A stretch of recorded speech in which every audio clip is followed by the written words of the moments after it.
一艘055大驱都没分到，为啥中国东海舰队舰艇数量分配连年减少？台海问题冲突爆发，东海能守得住美国海军吗？过去几年，中国海军一直维持着高强度的造舰模式和速度。2021年即将步入尾声，中国海军的实力在这一年又有爆发式增长。整个2021年，海军收获颇丰，除了歼35隐身舰载机成功首飞，075型两栖攻击舰首舰海南舰加入南海舰队外，中国海军在2021年一共接收了8艘盾舰，包括3艘055型驱逐舰与5艘052DL 型驱逐舰，这也打破了1995年美国服役6艘驱逐舰所创下的年服役驱逐舰数量最多的世界纪录。中国海军大量服役军舰，一方面反映出中国实力增长之快，另一方面也反映出中国应对当前世界格局的应对手段。而如果仔细观察这些驱逐舰服役的地点，就会发现一个有意思的现象。就拿中国最先进的055型驱逐舰来说，中国海军今年一共接收了3艘055万吨大驱。3月份，055型万吨驱逐舰在青岛军港正式下水服役，被命名为拉萨舰，舷号为102，隶属于北海舰队。随后4月份，海南三亚某军港正式接收了055型驱逐舰大连舰，舷号为105。同时接收的还有中国最新改进型号的核潜艇长征18号艇和中国首艘075型两栖攻击舰海南舰。上个月，舷号为103的055型驱逐舰鞍山舰也正式服役，归属于北海舰队。这么一看的话，今年入役的3艘055大驱，其中102拉萨舰、103鞍山舰都归属于北海舰队，而105大连舰则是南海舰队的。再加上去年正式服役101南昌舰归属于北海舰队，至此中国3大舰队拥有055大驱的数量为北海舰队3艘、南海舰队1艘、东海舰队0艘。而根据此前解放军内部的消息，剩下4艘已经下水尚未入役的055大驱中，104无锡舰会给北海舰队外，106延安舰、107遵义舰、108咸阳舰全都给了南海舰队。换句话说，待首批055大驱全部入役后，北海与南海舰队都会分到4艘，只有东海舰队1艘都没有。然而，给东海舰队差别对待的还不仅仅是055型驱逐舰。把今年服役的8艘舰盾一罗列出来，发现南海舰队和北海舰队在今年都有着极大的提升。但奇怪的是，东海舰队目前不仅没有获得055型驱逐舰，连075型两栖攻击舰也加入南海舰队。甚至连052D 型导弹驱逐舰，东海舰队拥有数量都是最少的。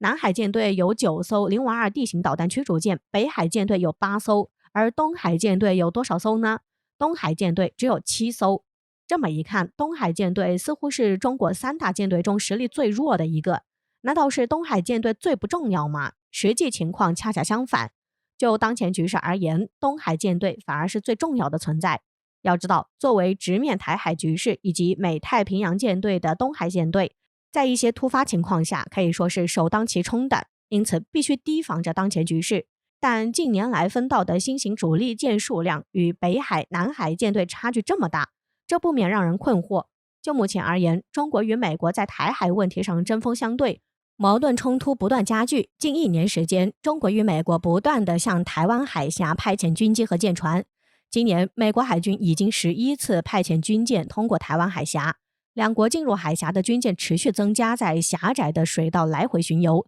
今年1年，解放军军机巡航台湾次数超过700次。11月份的30天里，解放军军机持续对台湾不间断式巡航，最多的一次单日派出了59架战机，巡航频率1日内高达上百次。可以说，事态已经到了爆发的边缘，稍有不慎就有可能一触即发。按道理，这个时候中国应该不断加强东海的军事力量，随时做好与美国开战的准备。中国外交部发言人也多次在公开场合表明中国态度，一个中国的历史和法理事实是不容挑战的。中国以最大的诚意，尽最大的努力争取和平统一的前景。但如果美国、日本和台独分裂势力挑衅逼迫，甚至突破红线，中国也将坚决采取措施。既然中国对台湾问题态度如此坚定，但却不注意东海军事力量，这不像是中国不打无准备之战的一贯作风。我们打开地图好好分析一下，中国海军东部舰队驻地在浙江宁波，驻泊港口有上海、吴淞、舟山、定海、杭州。大致的防务范围就是连云港以南到南澳岛以北的东海及台湾海峡，正对面便是日本海上自卫队和驻日的美国第七舰队。日本海上自卫队敢不敢动手还是一回事儿，所以日本我们暂且不谈，我们来谈谈美国第七舰队的军事配备。目前现役有里根号航母、兰陵号指挥舰、希洛号导弹巡洋舰、安提坦号导弹巡洋舰、8艘驱逐舰、大大小小的船坞登陆舰、扫雷舰不下15艘，还有4艘核动力攻击型潜艇，主战舰艇总吨位在40万吨左右，这数量已经十分恐怖。加之美国一直以来先进的海军实力，可想而知东海舰队面对着多大的压力。就是在这样的重压之下，东海舰队却在近年来分配到的舰艇数量一直最少。从表面上看确实匪夷所思，但我们将视野放大来看，就能发现中国围点打援的兵法运用。围点打援就是围住一个城镇的敌人，以之为诱饵，吸引其他地方的敌人增援，其真正目的是打击增援的敌人，并达到歼灭援敌的战役目的。围点打援的重点就在于打援，所有兵力部署的重点是打援的力量，围城的是辅助力量。台湾海峡相对来说本来就海域狭小，如果中美两国在台湾海峡开战，航空母舰还是万吨大驱，多少都会施展不开。既然如此，中国便在东海区域布置少量兵力，用来围住台湾，在南海和北海海域部署主要兵力，对美国实施打击。台湾中国当然会寸步不让，但一旦战争开始，南华北海一南一北，将美国海军夹在台湾海峡，这才是中国的主要目的。当然，中国多年的军事发展肯定不会只有这么简单。我们再看看第七舰队的地理位置，第七舰队司令部设在日本的横须贺港，驻地包括日本的佐世保基地、冲绳和韩国釜山、浦项、镇海基地、新加坡以及菲律宾。从地图上看，刚好把中国沿岸包围得死死的。这就是美国用来围堵亚洲大陆的第一岛链战略。中国对此早有措施。今年1月份，在山东部署了东风26中远程弹道导弹，射程可以达到4000公里，针对的便是美国的增援，作为反美国海军航母的核心力量，威慑来犯航母打击群。东风26导弹近可攻击美国海军驻日本的横须贺军事基地，远可对关岛等地区美军进行长途增援的区域进行打击。